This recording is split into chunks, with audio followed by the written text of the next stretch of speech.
Hey, I'm Mark, and this morning we're going to take a mantle out of the vacuum chamber. I put it in there 9 days ago. I got a little over 4 gallons out of it. I'm going to open the valve and let the air in. It gets to about 230 degrees inside there. And in a vacuum, water boils at room temperature. By adding heat, I can improve the time on that. If I didn't add heat, the mantle would get really, really cold and just stop boiling. So we'll knock off the homemade end plate I have, and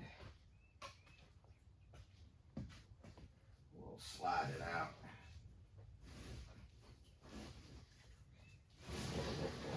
I unplugged the heaters a couple hours ago so it wouldn't be so hot when I bring it out.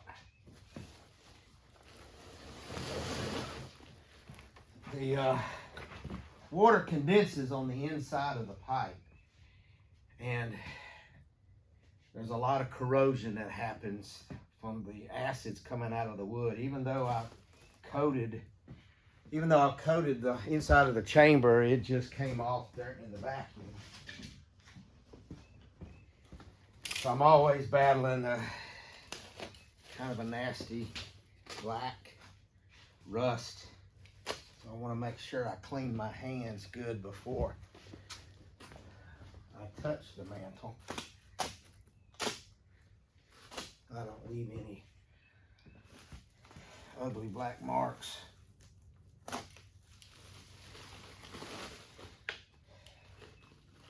It's been 9 days in there. I've gotten a little over 4 gallons of water out of it.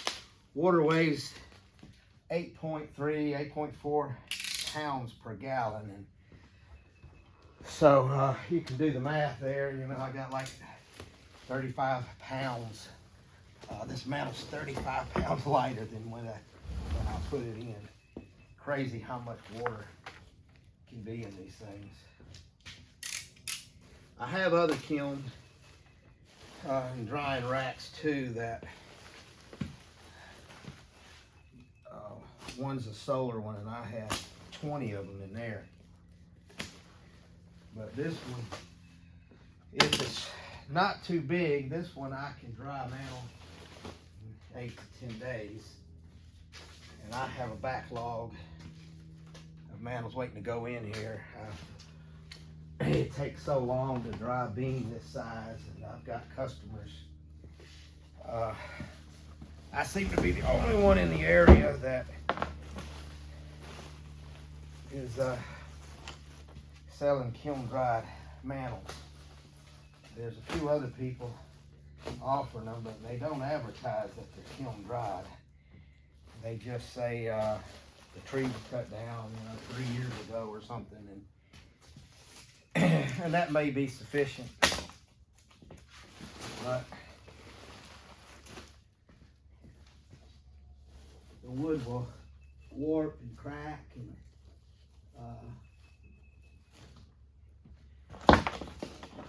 you hang it above your fireplace in your air-conditioned heated house, and it will continue to dry, and you'll hear funny noises in the middle of the night, the wood cracking and giving, and you'll think, man, there's a rat behind the wall or something.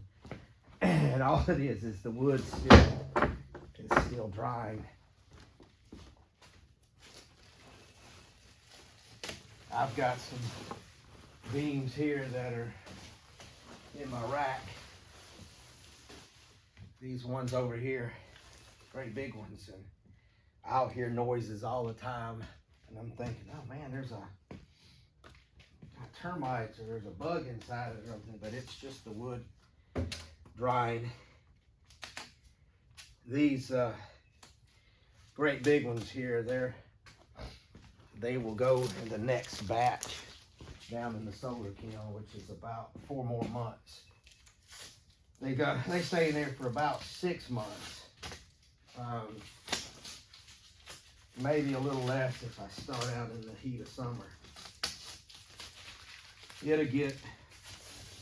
It was 125 degrees in the solar kiln a couple days ago, and this is February, so it's winter time, and I'm still getting hot in there.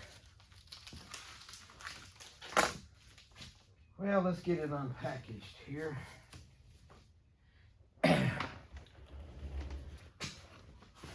Let me move the camera where y'all can get a better view here.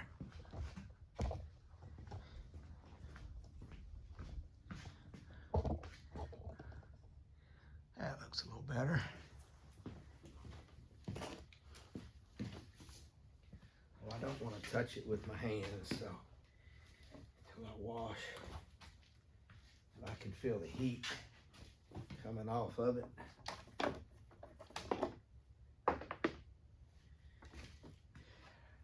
I use a heating belt. It's designed to heat 55-gallon drums to keep them warm, and it's got a thermostat on it, and I've experimented with it, and I found 230 degrees is the sweet spot. So you can see it's kind of it's not white, it's a little amber colored. So I'll take it back to the sawmill and do a trim on it, and it will be really white. I'll show you one in the rack over here.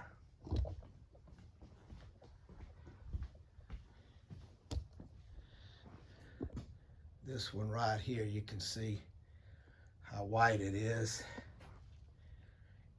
and it was trimmed up, come out of the kiln a few weeks ago.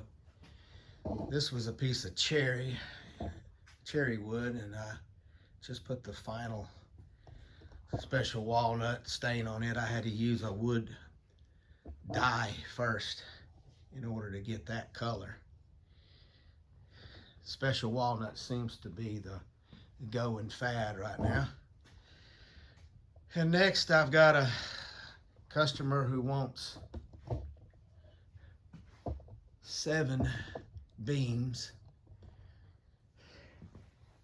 and evidently the fad now is that you put a big beam above each window of your house on the outside, and they brick around it. So that's going to be what I start working on the rest of the day. Well, we appreciate y'all watching. We'll see you on the next one.